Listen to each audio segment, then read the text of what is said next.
कौन बनेगा नेता। नगर निगम के चुनाव पास आने वाले थे। पूरे कानपुर शहर में टिकट को लेकर मारामारी शुरू थी, लेकिन सबसे ज्यादा चर्चा में वार्ड नंबर 40 की सीट थी। वो इसलिए क्योंकि इस बार वहां की सीट महिला के लिए आरक्षित थी। अब सवाल ये था कि चुनाव लड़ेगा कौन। इससे पहले ठाकुर साहब वहां से पार्षद थे और इस बार उन्होंने अपनी पत्नी सीमा ठाकुर को टिकट दिलवाई और ठाकुर साहब की शान के कारण सीमा जी ने 20,000 वोटों से चुनाव जीत लिया। अरे बधाई हो सीमा भाभी, अब तो आप वार्ड की पार्षद बन गई हैं। अब तो हमारे काम आप ही करवाएंगी। अरे ये तो सिर्फ नाम की पार्षद बनी है, वो तो महिला सीट आ गई, वरना पार्षद तो मुझे ही बनना था। अब भले ही चेहरा इसका होगा लेकिन पावर तो मेरी ही होगी। अरे वाह भाई साहब, क्या दिमाग लगाया है आपने भी। आइए आप लोग, खाना लगा दिया है सबके लिए।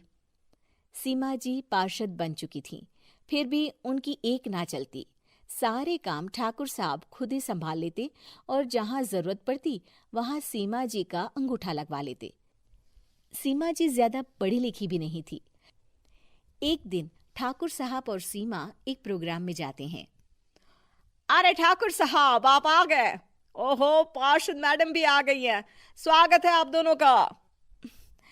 लगता है हमारे पार्षद फंड का सही इस्तेमाल हो रहा है। चलिए अब उद्घाटन करते हैं। ये लीजिए ठाकुर साहब कैची, आप ही सबसे पहले प्रवेश कीजिए। सब लोग आगे निकल जाते हैं और सीमा जी पार्षद होने के बावजूद भी पीछे खड़ी रह जाती हैं। वो देखती हैं कि वेलकम बोर्ड पर उनका नाम है, लेकिन महिला होने के कारण कोई उनका सम्मान नहीं कर रहा। अगले दिन एक आदमी उनके घर आता है। अरे ठाकुर साहब नमस्कार। कल ना हम नोटिस किए कि हमारा घर तो अवैध है और नगर निगम वाले उसे तोड़ने आ रहे हैं। अरे कुछ कीजिए ना ठाकुर साहब।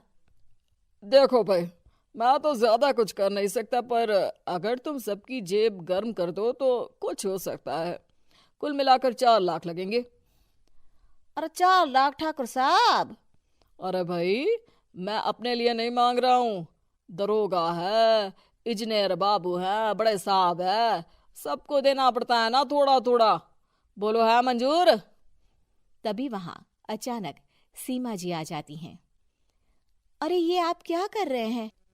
पहले इन्हीं लोगों से तो आपने वोट मांगे, अब इनसे ही पैसे ले रहे हो।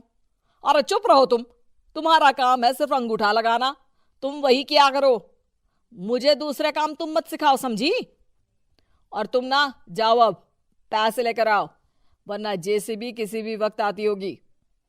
सब कुछ ऐसे ही चलते रहता है। एक दिन सीमा जी और ठाकुर साहब को एक लोकल मीटिंग में बुलाया जाता है।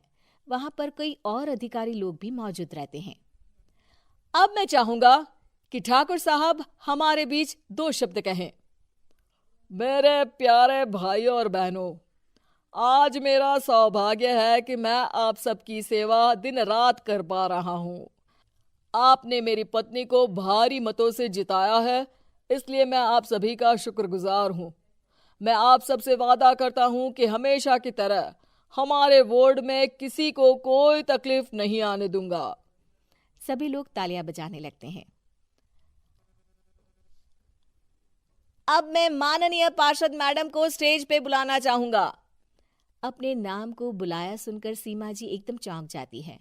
उन्हें बिल्कुल उम्मीद नहीं थी कि इतनी बड़ी जगह उन्हें मंच पर बुलाया जाएगा। जैसे तैसे वो मंच पर चढ़ती हैं।